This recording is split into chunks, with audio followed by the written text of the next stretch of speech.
Welcome back to Story Time. Today we have The Elves and the Shoemaker by the Brothers Grimm.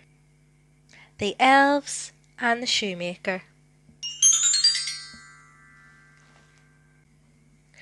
Once upon a time there was a shoemaker who made very good shoes. But though he worked hard in his shop, times were difficult and he became poorer and poorer.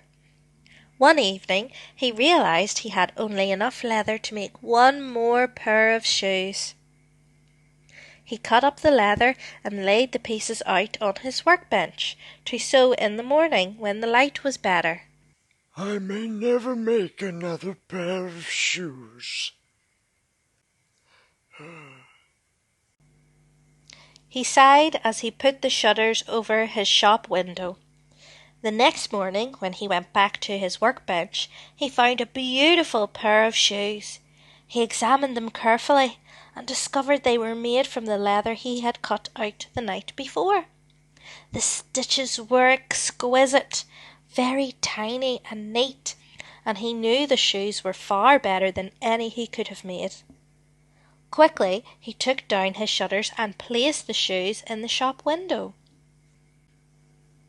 Soon the door opened and in came a grand gentleman. He bought the shoes and paid 4 times more than the price of an ordinary pair.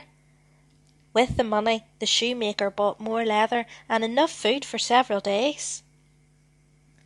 That evening he sat at his workbench and cut out 2 pairs of shoes from his new leather. He left the pieces laid out as before, all ready to sew in the morning, and put up the shutters. In the morning he could scarcely believe his eyes, for there on his workbench were 2 beautiful pairs of shoes.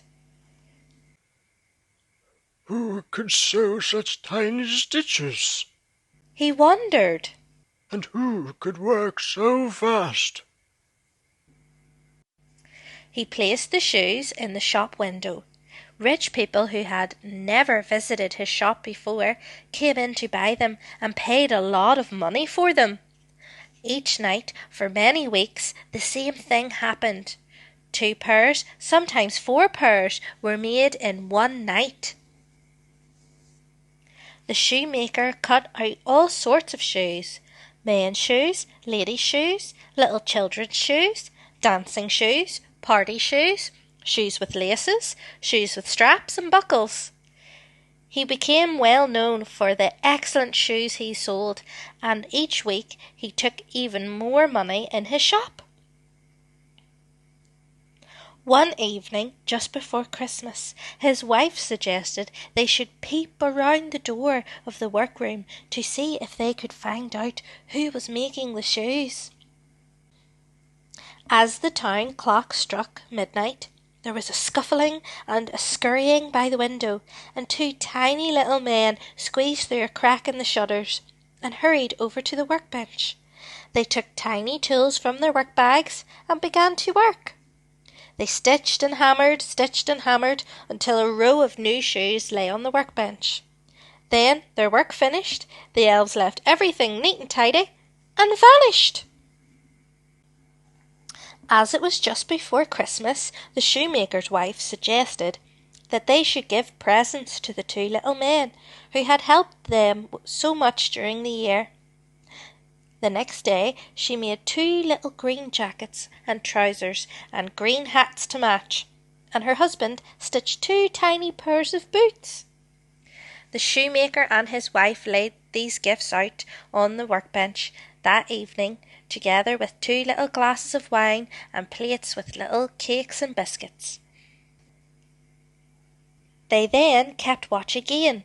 At the stroke of midnight they saw the elves scramble into the workshop and climb onto the workbench, as they had done before. When they saw the little green jackets, trousers and hats and tiny boots, the elves gave a shout of joy. They tried on their new clothes straight away, and they were so delighted they danced around the workbench, waving their hats in the air. Then they sat down and ate all the food that had been left out, and disappeared as before.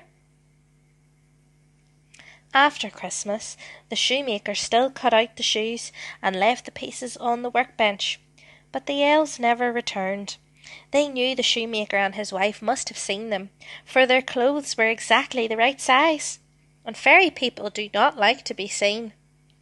But the shoemaker was now so well known that he had plenty of customers. Although his stitches were not as tiny and neat as the elves, no one ever noticed. For many years he was known as the best shoemaker in town, and he and his wife were never poor again.